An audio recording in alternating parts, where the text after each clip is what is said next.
Epilogue, Hope and a Future. There is something about Jeremiah 29:11 that I never fully appreciated when I was younger. For years, I read it as a promise given to people standing at the beginning of a dream. I imagined bright futures, open doors, and lives unfolding just as God intended. It was a verse about possibility, or so I thought. Only later did I realize I had misunderstood the setting. These words were not first spoken to people whose lives were going according to plan. They were spoken to people living in exile. People who had watched familiar things disappear. People whose future looked nothing like the one they had imagined. People who had every reason to wonder if God had forgotten them. In other words, people a lot like us. Perhaps that's why this promise has come to mean more to me with every passing year. Not because I understand every disappointment now. I don't. Not because every loss has revealed its purpose. Some haven't. Not because every question has been answered. Many still remain. But because I have lived long enough to discover that God's faithfulness has never depended on my ability to understand what He was doing. When I first began writing this piece, I thought I was writing about loss. That seemed obvious enough. By middle age, most of us have accumulated a collection of stories that did not unfold the way we expected them to. There are opportunities we never received, relationships that changed, dreams that took longer than we thought they would, and prayers that appeared to go unanswered. If you live long enough, life will almost certainly hand you a story you never would have written for yourself. At first, I thought the purpose of these pages was to make sense of these losses. Instead, they slowly revealed something else. Again and again, I found myself looking back at moments that once felt like endings and realizing I had misunderstood what was happening while I was living through them. The promotion never came. The future still arrived. The innocence faded, but faith remained. The plans changed. God did not. That pattern appeared so often that eventually I stopped thinking of it as coincidental.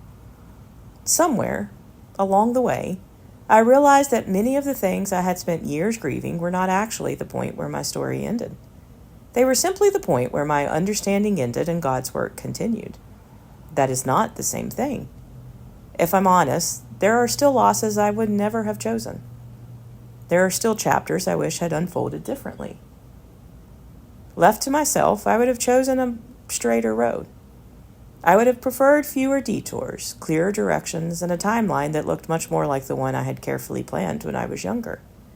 Instead, God gave me something different. He gave me reasons to trust Him.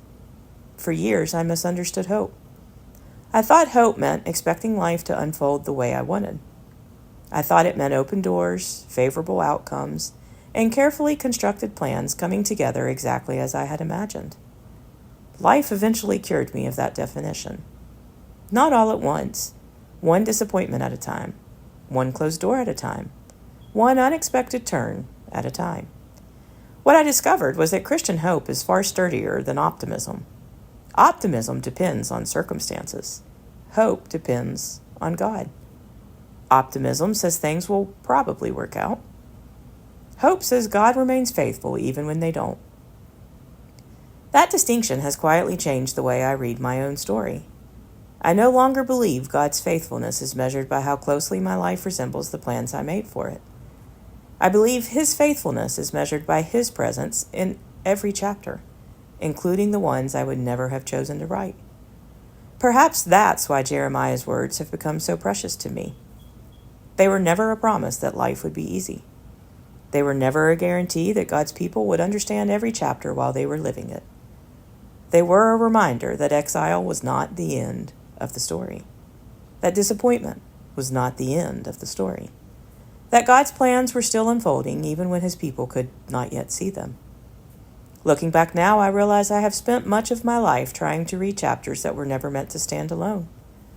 I wanted explanations before I trusted. I wanted clarity before I continued walking.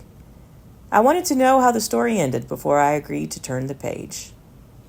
Faith rarely works that way. More often, faith is simply trusting the author while you're still in the middle of the chapter. When I began writing these pages, I thought I was writing about losing. Somewhere along the way, I realized I was writing about something else. I was writing about a God who never stopped writing. My plans changed, my understanding changed, my definition of success changed, my definition of loss changed. But God did not. He was faithful in the chapters I celebrated. He was faithful in the chapters I resisted. He was faithful in the chapters I still don't completely understand. Some losses remain painful. Some questions remain unanswered. Not every wound has become a blessing, and not every mystery has been explained. But through every chapter, one thing has remained: God. And because He remains, there is still hope. There is still a future. And there is still another page to write. After all, He always knew the plans.